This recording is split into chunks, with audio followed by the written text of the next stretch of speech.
You're listening to the Lou City and Racing Players Podcast.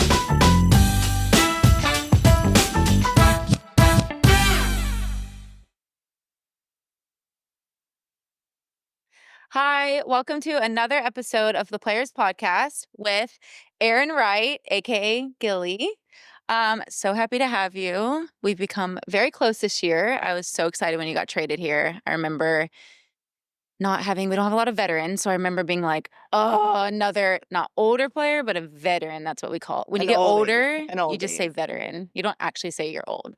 Yeah. So Sometimes, unless it plays in your favor. True. Then I'm old. Yes. Any way that you can use it, we use it. But so happy to have you. Thanks for coming on the pod. Of course, Carson. Anything you want me to do, I will do. I love it. Okay, so let's start from the beginning of the league, because obviously with some of the people I'm going to have on here, they've only been here for like 2 years and they just do not understand what we've been through. Where it started. In this league, where it started. So I think you came a year before me. Yeah, it was a year before. So I think I might have been year 2 of the league? Yes. Because were you year 3 of the league? Yeah. Yeah. So I come from college, and I remember being at Florida State and not knowing my freshman year, if there was even going to be a league. Yeah. So it must have been like that was year exactly 3. the same for me. Because I was like, oh, like even I think my junior year, I was like, oh, am I going to go play overseas? Like, what's this going to look like? And then I was like, oh, wow, there's a league we can play. I know. So that's probably exactly how you experienced it. Exactly. Yeah. So I came in and I was like, had no idea what to expect. Yeah. And honestly, the league at that time, I don't know if you felt this way. It was so good. It was hard to like crack into a roster because every team was just loaded. How many teams were there? I think there was like nine maybe. teams. Yeah. And you couldn't squeeze into a roster. No. Like it was like one person maybe made it at, like when you got drafted. 100%. I know. And I remember being like, because I feel like there's so many teams now, so most of the people that get drafted have a really good chance of making it. But I remember being like 2 months into preseason and still not having a contract. And like, I'd been starting in like all the games and stuff, like the preseason games, but I still hadn't had a contract. And I'm like, this league is tough. Yeah. And I think the biggest thing people forget is like when you get drafted, you're not guaranteed a spot. No. I had no idea. Literally like, so excited. I'm drafted. I'm in. And then you get there and they're like, wait, you still have to make the team. I'm like, wait, what? Yeah, wait, what do you mean? I got drafted. My name was called. Yeah. And I don't know. I wonder if like I'd love to ask our rookies if they like knew that coming in. Yeah. Like if they knew that, yeah, you made the draft, but you still got to try and make not the team. Guaranteed. Yeah, that would be actually I would love to know that because I don't know, but I feel like maybe it's common knowledge at this point and we just like, it's the beginning of a league. No one knows what they're doing. So yeah, no, that was tough. You have been with Chicago until now. You were always with Chicago, right? Yep. Day one. What was it like being with a team? Because obviously I've now been on probably 4 teams. So I have a different experience in the NWSL than you, but what is it like kind of being on one team for so long? And seeing the league get better. I think what I love so much about being on one team is watching the growth. I love watching like a team go from like not really expecting them to do anything to then being in the playoffs every year and like making the small changes. Like everything wasn't great there all the time. Everyone knows that. That's common knowledge. But like every year, like what I love is I love like putting my stamp on something and being a part of change. And that's what I got to see year over after year. And it was just so like for me, and then you start to build these relationships. Yes. Our team was so unique in the sense that like there were so many girls on that same team for so long. Yeah. Like there were like a crew of like 9 or 10 of us that we just wrote it out. We got them at 10 and we said, we're on it. We're on it. We're going to go through anything. So honestly, it was a great experience. And I think it helped me grow into more of a leadership role because when you're at a place that long and then people start to come in, they want you to show them the reins. And so it kind of taught me how to lead.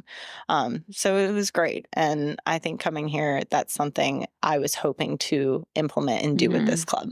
Because, you know, this is year 4 with racing and it's still like on its trajectory up. Like it can reach such big heights. So I hopefully can do the same thing here. Yeah, I love it.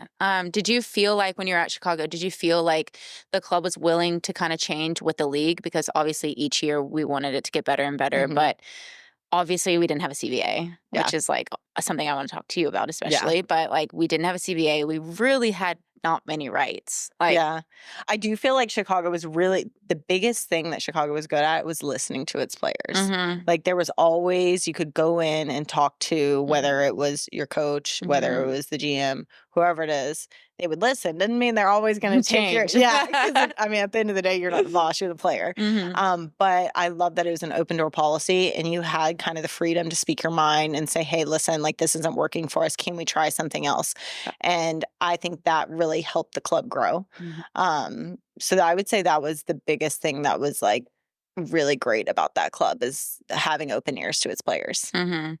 How did you end up in Chicago first off? Um, Did you uh, want to? Were you happy? Were you not honestly, happy? like I did not want to go to Chicago.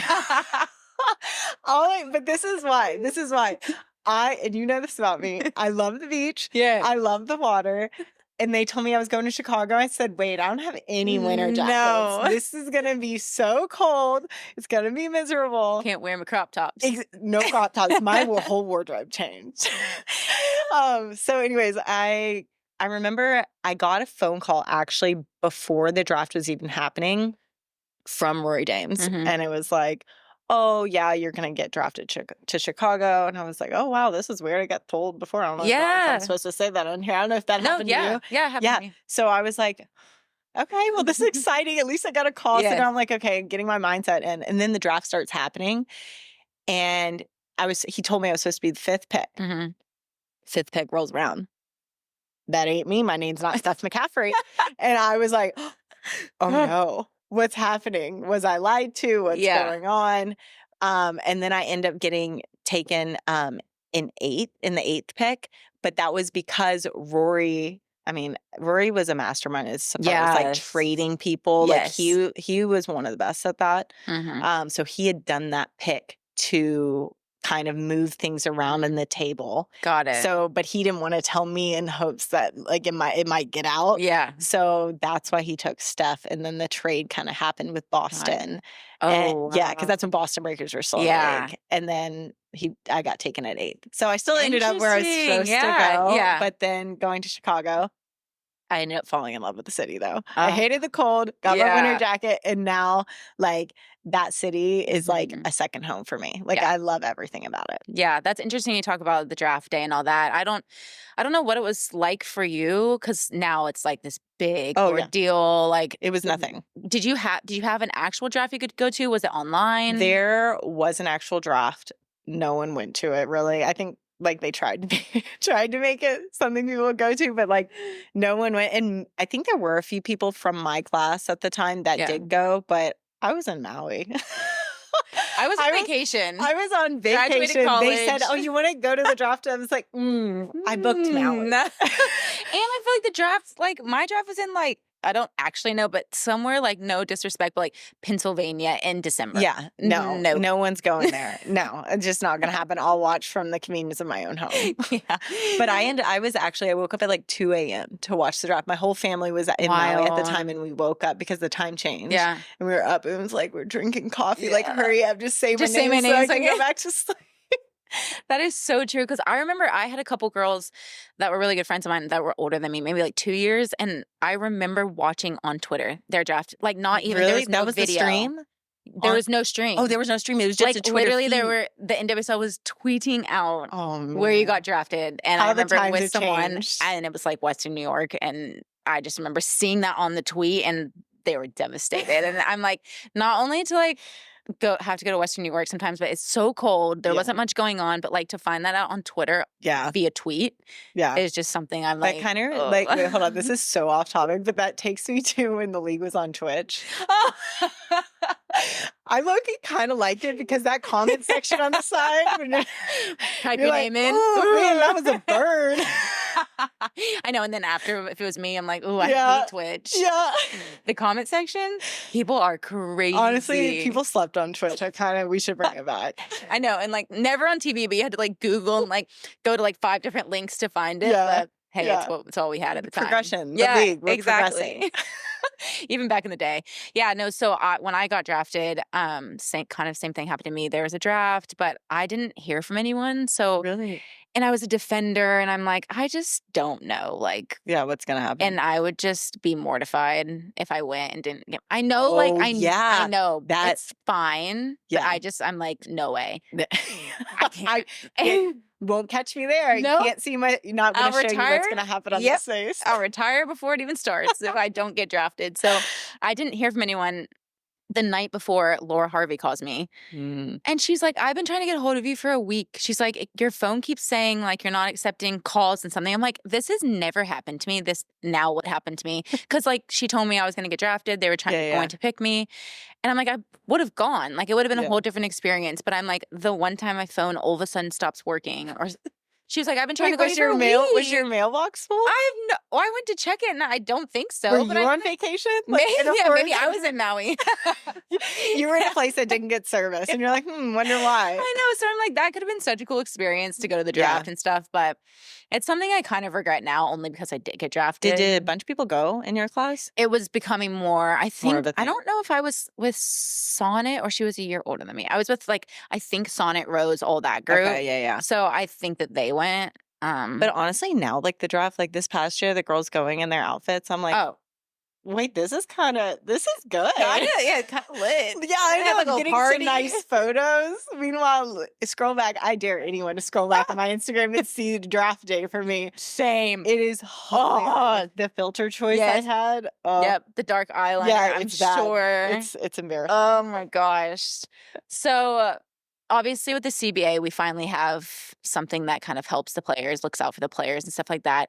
Gilly is very involved in the CBA, which we're so appreciative of, obviously, because I have no idea what right I'm even supposed to have. So I can't imagine being a part of those conversations. But I was talking to Maddie, and I was trying to explain to her kind of the housing situation and all that when I came into the league. And being drafted at Seattle, it's so expensive out there. Yeah. There was no apartments. We lived with host families. I'm an only child. And then all of a sudden I'm with a 5 and a 7-year-old. I know. And I'm like, not even in my own space. Like, I shared the bathroom with the 7-year-old. And I'm like, this is not real. Hour-long showers. And I'm like, oh, and the dog barked all the time. And I'm just this can't be real. And I remember like going down to my car and calling my mom. And I was like, I think I'm like really like sad. I think I'm not okay. Because I was in college living by myself in my own apartment. And now I'm like under someone else's roof in Seattle, like with a 5 and 7-year-old. And you're a professional athlete. And I'm a professional athlete. Circle back. You're a professional athlete doing this. Yes. Yeah. It's not like I was like a traveling nurse and just needed a place to stay for a couple months. Like I was meant to be there for a long time and live in that house. So like to me, I think there's so many things about the CBA and stuff that have gotten better and over the years. For me, I feel like the housing situation might be better. But what was your housing situation like? My housing situation, so there were girls that were in host families, but obviously everyone knew that was not the first choice. Yes. So a few people were put in that, but then I was actually roomed with Danny and Sophia. We had an apartment complex, but when I say apartment complex, it was so gross. It was the best part was the pool. We were at the pool all day, every day. Because the apartments were so gross. And we were right next to the mall. So like all the pennies that we made that year for literally low salaries, we probably spent at the mall. On bathing suits for the pool to get out of the apartment. Exactly. So that was my housing situation. But I did, when I went to Australia, I lived in a host family because that's just how they kind of did things at the club I was at, which was Newcastle. But my experience there living with a host family was actually pretty nice. I loved it because they knew my host dad was a groundskeeper. And then my host mom was a cop.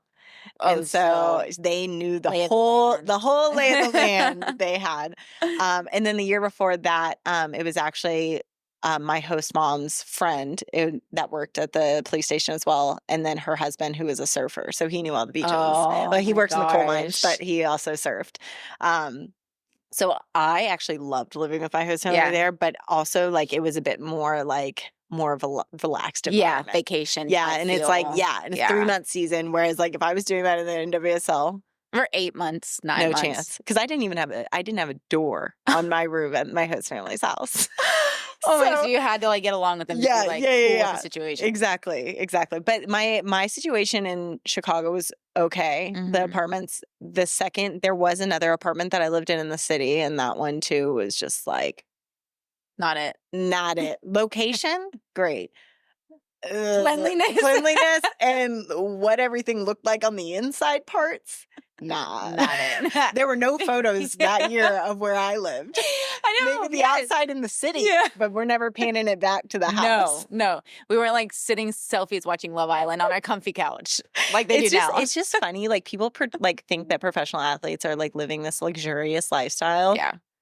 And little do they know that was just not the case for all of us for the majority of our career until now that people are making like decent salaries. And still, it's not where it needs to be for women's soccer. So it's just like, it's funny that I think people look at us in a certain lens, but that's just not the reality. No, they think we're like literally living the life. Like you should be proud of and happy. This is my nicest purchase ever. Those your my Prada sunglasses, and I wore them for this because this is what I've worked for. This one pair of sunglasses. 10 years. Yeah.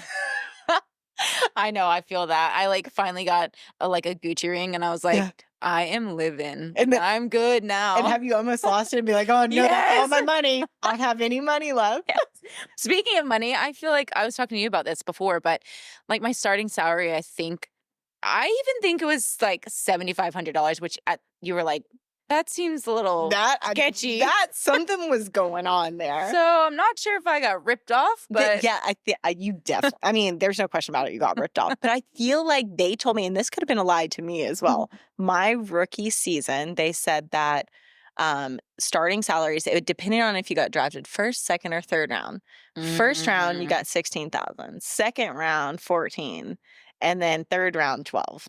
Dang. Okay. Well, I got drafted in the first round and got less than all of that. Yeah, exactly. Great. So someone's either we're getting lied to or you're getting lied to, but your situation is way worse. Mine's way more sketchy. Way more That's sketchy. like $4,000 difference. And like $4,000 if it's, like 100,000 compared to like 96,000. It was 14,000 compared to 10. But how did we live off that? I think back and I'm like, how did we live off that? No, literally. I have to thank my parents every day because I was definitely still living off them. Yeah. Like I couldn't have, there's no way. I couldn't have made that. And then I don't know about you, but I had a part-time job. Did you have a part-time job? Yeah, I did. I did coaching. You coached. Because I was just trying to like make ends meet to eat another meal. Yeah. What did you do? Me and Danny, we did a ton of individual sessions like coaching, but then I got a job at Lululemon.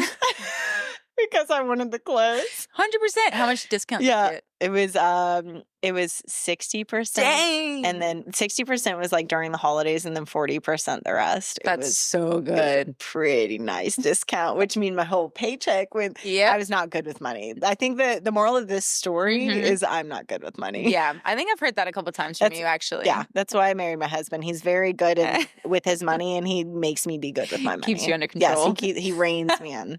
So obviously back to the CBA, you're a big part of the CBA and the discussions and all of those things. Like I said, I find that I'm a little fiery, so I can imagine it's a weird situation to be employed by somebody, but to kind of be like going at each other a little. Can you explain what the process is? And how you feel about it? Well, first off, how I feel about the CBA. I love the CBA because it's so funny because I'm not really a rule follower. If people like all my friends would be like, Gilly hates rules. But I think we were taken advantage of so much in this league. And you know that like finally when the CBA happened, it created almost like a guideline and a framework. Yeah. And that's kind of how I look at it is like, this is a piece of paper booklet of like all these rules and regulations that our league and our employers have to follow for us. And so for me, that's kind of how I look at it. I always want to work hand in hand with my employer. Of course. I never want it to be like a combative thing. And I feel like sometimes that's what it can feel like. Cause imagine you come to the boss and be like, well, listen. Yeah. So what we did, sometimes there can be a little tension there. So I love when I'm chatting with them to be like, listen, this is a collaborative thing. And I don't ever want you to feel like I'm coming to you. Yeah. Coming at you. That's never what I want to happen. But how I say it is but I do want to if say, because the CBA is long. Yeah. Like no one can memorize it. No. There are certain things I have memorized. I was going to say, the page number. There are certain numbers I have memorized. But like there's no way one person can just know it all besides maybe Megan Burke. I'm guaranteed she has that. For memorized. sure. 100%. But that's her job. It's just nice to be like, hey, listen, like this happened. I was reading through the rules, kind of what was, because there are a few pieces that can be open for interpretation. Like I might interpret it one way and they might interpret it another way. And so that's where sometimes lines get kind of, it's like gray. So it's good to have like an open communication with the front office staff, with your GM and with players, but having like a spokesperson who understands more of that and going and collectively talking so that, because at the end of the day, we both want the same thing. We want the club to succeed. Yes. We want the players to succeed. We want the players to be happy. We want the club to flourish. Like all of that comes together. And I think the CBA only helps that. Yeah, 100%. And it helps player happiness. In a league where there's been a lot that's happened to these players, the CBA just gives you a little bit of extra protection and makes you feel safe. Yeah, something you can fall back on. Yes. So if you have like people in the front office and your GM that are willing to listen and work with you around that, like it is so good for everyone and just creates a great team dynamic. 100%. But it is tense at times. There's like, for me, there's been times I'm like, oh, I feel like they really don't like me because I got to go in and I got to say something about this point in here for this one person, because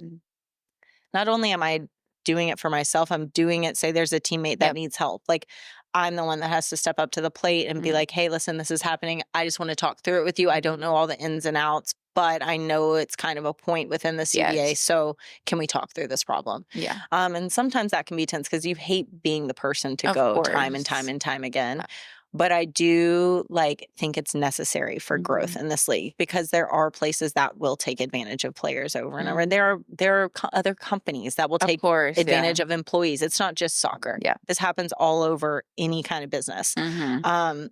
So I just think being vocal about what your rights are super important. Yeah, exactly. I mean, when they're written there, there's no way around them. Yeah. So. I think in anything of life, yeah. knowing what your rights are and standing up for your rights are good. And it's never a bad thing to do it. It's just about the way that you approach it. 100%. And I do find that I will say, I feel like you are kind of a trailblazer for this league. When I think of this league and I think of the people that kind of came before me, although albeit a year, I do think of you like that because I think that you are really good at protecting your teammates and not just with this club, but in the NWSL. And that's why I feel like you're a part of the negotiations and when the CBA was happening. And I appreciate that. I do get a little protective sometimes. Sometimes I might get a little too hyped and I'm like, ooh, maybe I should have toned it down. Maybe I was going a little too hard in the paint, but I just get really I think the CBA and all standing up for my teammates, especially in the environment that everyone knows that happened in Chicago. We had a lot of bad things that happened during a period of time. So I think that kind of changed me a little bit and made me want to have more of a voice. So now maybe I go a little over the top. Hey, that's right. I'd rather go a little over the top than never say anything. Yeah. So, I mean, I'll do anything my teammate asks me to do, even if they're in the wrong. Sometimes I'm going to fight it for them just because for me, the biggest thing that I love about soccer is your friendships and the people you make. And so the friends you make along the way. So if I have to stand up, if I have to make a few enemies out of people, I'm going to do it for my friends. I'm going to do it for my girls. And I feel like there's so many people, and I felt like this when I was younger, that just didn't have a voice. Yeah. And didn't feel like if I came to the club about a problem when I was a rookie, they would have been shut up. Yeah. I also feel talking about the CBA and helping people learn about it gives them a voice too. And then I feel like the more I can show them how to communicate and do that, they feel more confident to do it for themselves. Because honestly, we're not going to be here all the time. You know, people are going to continue to lead this league. And I want them to know how to do that and do it so the league can continue to grow. For sure. Yeah, because we've made so much progress. We have. In such a little time. We cannot go back. We are not going back. We won't. Whether we need to find some position somewhere else once it's not on the field. Well, not. GM. It is not going backwards.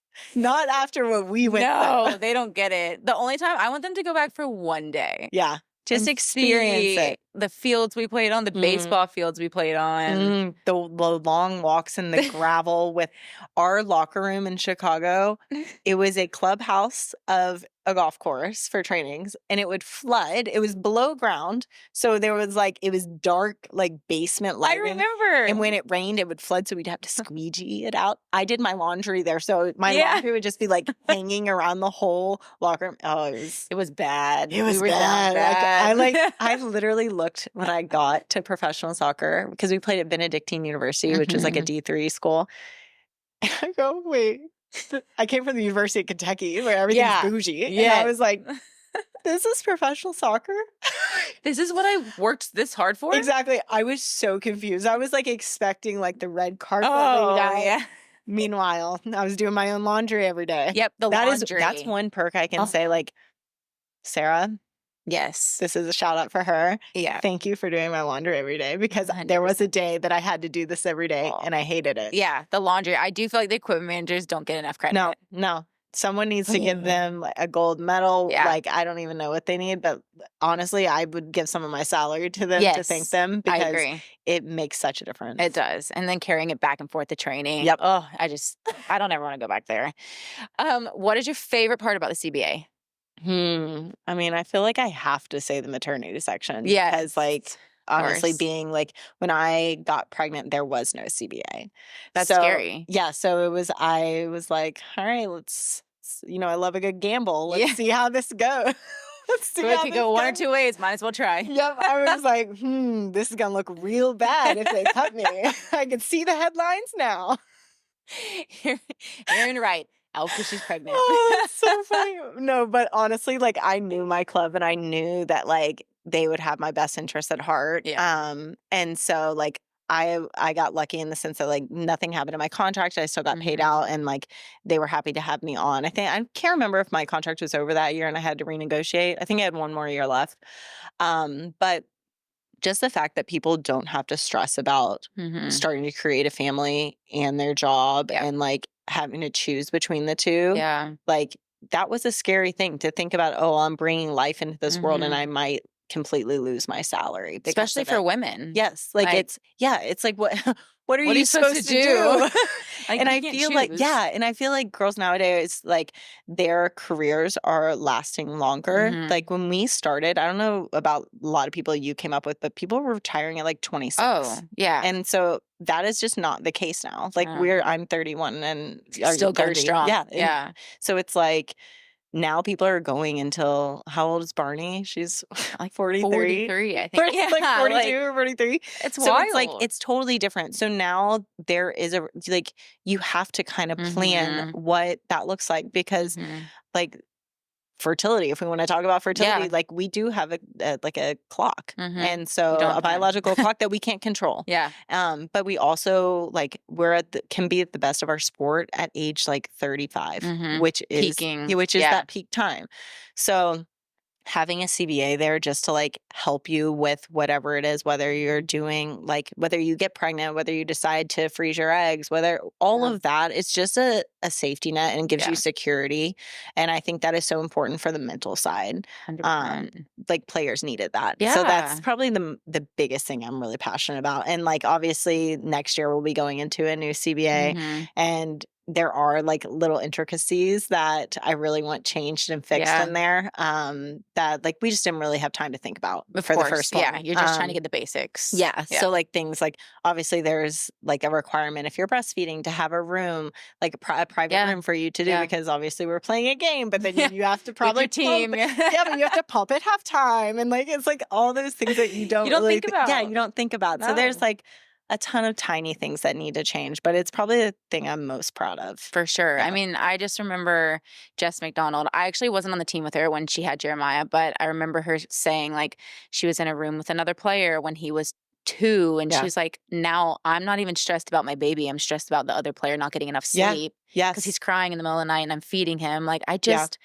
imagine kind of one, either having to choose so you just don't have a kid or being so uncomfortable because you're not in a good environment to be able to like feel like a mom. Yeah. Like, you're so worried about everyone else that you can't just enjoy being a mom. Yeah. So And that is like a huge thing. Like, I even think about that when I take Grady on road trips. I'm like, how is this going to affect my teammates? yeah. Like, yes, you're being a mom while you're doing that, but like, you can't help when you're in a team environment to think, okay, well, how is this going to affect everyone else? And I think just like all like the new rules that will be put around that maternity section, like giving those players their own room on the road or things like that, like that it doesn't just help that player, it helps the whole team. Yeah. Because there's nothing worse. Like, I think about the fact of Grady, like, I mean, you've been with Grady for a whole week this past week.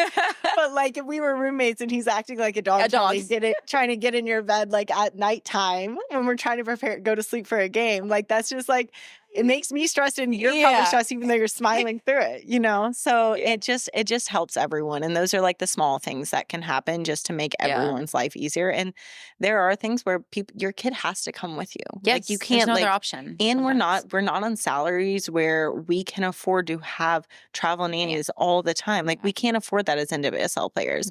So this is the only option we have.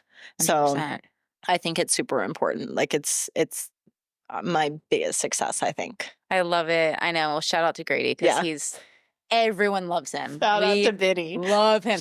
Benny, her son Grady was into being a dog this past week. So he was Benny, which is Maddie's dog, and wanted everyone to call him Benny. And he'd come over and we'd have to tell him to sit, shake. Everyone thought it was so funny to give him a new animal. So he was a dog. Twads made him a seal. Yes. There was another one, a horse. I think Jordy a dog. Jordy made him a duck. I'm like, guys, stop with giving the him the mom glare of like, okay, this is funny, but do you have to deal with this all day, every day? Yes. No, he will be a dog all day. Shut up. Stop egging him on. Let's be an indoor dinosaur. Indoor dogs. We talk about it all the time, but we just like crack up at the way you speak to him too. Like, you speak to him like an adult and it kills us. Grady, if you want to hang out with my friends, you will act like an adult. And we just think it's like the funniest thing ever. Because he's just like another one of the the girls, like the crew almost, you know, just hanging out. I'm trying to make him a cool kid, you know? You do. You dress him cool. I told you that the other day. He's got some style. Oh, man. I'm trying to take after Sid LaRue. You know, she was a real trailblazer. Her kids are always done. I'm like, okay, got to keep up. Yes. So speaking of Sid, actually, that was something I wanted to talk to you about. I remember in Orlando, after she had Cassius, I remember her saying that soccer obviously is what she's so passionate about, but ever since she had a kid, it kind of like changed how she felt about it, because she was like, I get to go home to my kid and I don't even think twice about it. Like, how do you feel kind of, I guess, after games, if there's like a rough game, rough training, if things aren't going well within the club? Is that a good distraction for you? How do you feel with like having a kid? Is it a whole different level than soccer? Yeah, no, honestly, it's a great distraction. And when I had Grady, I was at a point right before I got pregnant with him where I was like kind of like just being overwhelmed with soccer. There was just so much going on, and like I needed something to give me life again for the sport. And I didn't know what that was going to be. And I did not think it would be having a kid. I was actually really nervous what soccer was going to look like for me post having a kid. I can imagine. But then once I started playing after having him, I was like, this is what I needed.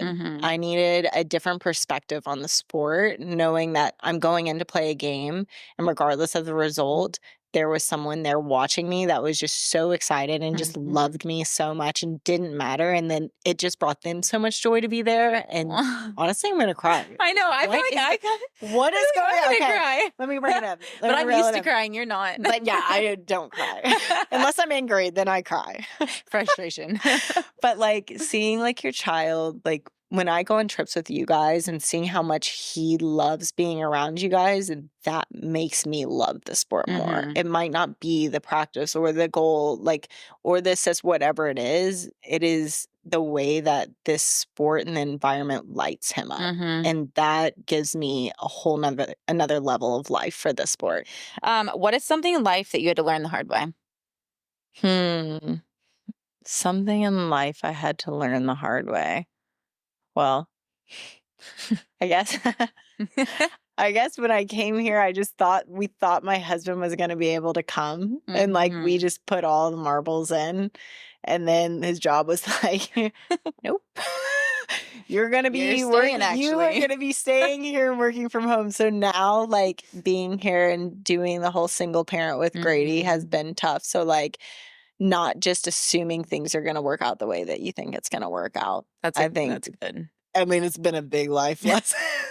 How can you forget it? I could not. So that is like the freshest one on my brain. I'm sure there's others, but like that is definitely the biggest one right now. Yeah, no, that makes sense. What is the best advice you've ever received? To be a better listener. I feel that. I am so quick to like, I mean, you've seen me hot-headed. I'm so quick to speak really quickly without really thinking about what I want to say. Like I react quickly. And I've been told I need to like take a minute and cool down. And I do think I've gotten a lot better at it. But like having someone tell me, hey, you need to sit and listen and you need to think about something first was the best advice that I ever got. I literally felt that. Yeah. I'm not a terrible listener. If I'm mad or angry, I literally can't hear that like anyone else. And then you think back and you're like, why did I say that? Like that was such a reactive response to something, whether it's on the field or in an argument with someone. Like I reacted to that and I said something I probably wouldn't have said. Because you always go back after something. You're like, wow, if I would have had that situation back again, I would do it differently. So 100%. Like taking a breath, maybe even walking away from a situation before saying something and really just digesting and thinking about it was something that I've really tried to incorporate into. No, same. But then it kind of might come off as Gilly's angry. Yeah. Well, yes. Well, she is, but there's a little bit of yes. But like I also just need time to think. Yeah, I'm the same. I'm like working on breathing a little and just not reacting because I am very reactive. Yeah. And I kind of feel the same way about you. What is the best decision you've ever made in life? To have Grady. I knew it. I knew you were gonna say that. It was the most scary decision because I knew it could have possibly meant my career would be ending. Because you don't know what happens. But it was definitely the best decision of my life. I love it. I can tell how much obviously he means to you. You're such a good mom and we're so happy you guys are Don't make me cry. Next I know. question. All right. Anyway, next question. If you could create one law for the world to follow, what would it be? One law for the world to follow. It would probably be something about kindness. Because like I just think so many people in this world are just so quick to anger and it's so frustrating to watch. And I even find myself sometimes being quick to anger. So some law about in whatever situation it is, find the kindness or the good in it first before the hate. I love that. Wow. I love that. Actually kind of goes off. I was listening to a podcast. It was actually with Nick Kyrgios. I don't know if you know tennis, but no, he's known to be like a hothead and reactive. And people love watching him because he's just like, will go off and stuff and yells and screams. But I was listening to a podcast and it was interesting because I feel like when there's like a documentary about like a team or a person, you either like them more, you're like, oh, I don't know. I don't really like them that much. But I listened to this podcast and reporters are just always all over him just about his actions and stuff on the court. But it made me like him a lot more because he's like, you guys don't know what's going on inside a professional tennis player. You have no idea what's going on in our mind, the things we're going through. I was on the court for 5 hours. I'm coming off, haven't eaten, and you're asking me these questions. Like, he's like, so his was kind of like that. He was like, I just wish people could walk one day, like in people's shoes, and then they could judge. Yeah. Yeah. Which I thought was a really good answer. It's kind of like. Yeah, it is. Because I feel like just like I feel like athletes always get like put under that pressure. You're put in such like you're in one mind of playing a game and something's happened. Something's either gone really terribly wrong and then a microphone's put in your face and you have to respond. So you are expected in a split second to completely drop all that emotion and switch gears. And like sometimes it's hard to be the best athlete you need to be. You almost need to change your mindset and shift into almost a different person at times. I completely agree. It's so hard to shift out of that so quickly to give the response that's going to like please everyone. Yes. And I think that people get a lot of judgment based off their responses in those moments. But if you were to look at that person outside of that moment, like that's not who they always are. For sure. I know. And I think as professional athletes, obviously we get judged on our performance. So getting judged on everything outside of soccer as well is just, it's a lot sometimes. Yeah. And I think too, like there are people and fans that send players, like we see the messages people send us. Yes. Like some of the stuff is mean. Like, It's to the so point where it's mean. like, some of it's like, you should, like, bad things should happen to you. Yeah. And it's like, I've gotten that too. it is like, that is a harsh thing. Like, I know people say to like read it and let it go, but like that hits our inbox more frequently than it hits the average person's inbox. So to deal with that, and then also deal with your own, like, you did something wrong in a game. Yeah.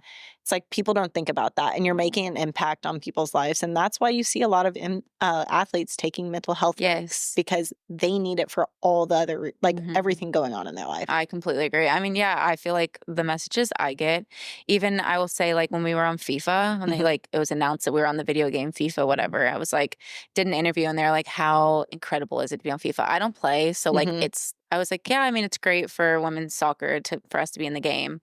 But I was like, I've received so many messages, being one, like, obviously about my arm, and being like, literally people telling me to like die because I'm not fast enough. Like, you know what I mean? And like, it's just like, people, like, they almost think we're not people. Yeah. We don't have feelings. Yeah. And like, it's like, I just don't, that's where my law would come. Yes. Find kindness and the good in things first before you jump to hate, because like, that one remark that you make, if you choose to go to hate first, could really impact someone's life in a way that you have no idea. Yeah. So yeah. We should talk to someone about this. Yeah, let's actually talk to somebody. Get Jeff on the line. Okay, last one. This one's kind of a weird question, but I'll explain it. What is one societal norm that we should break?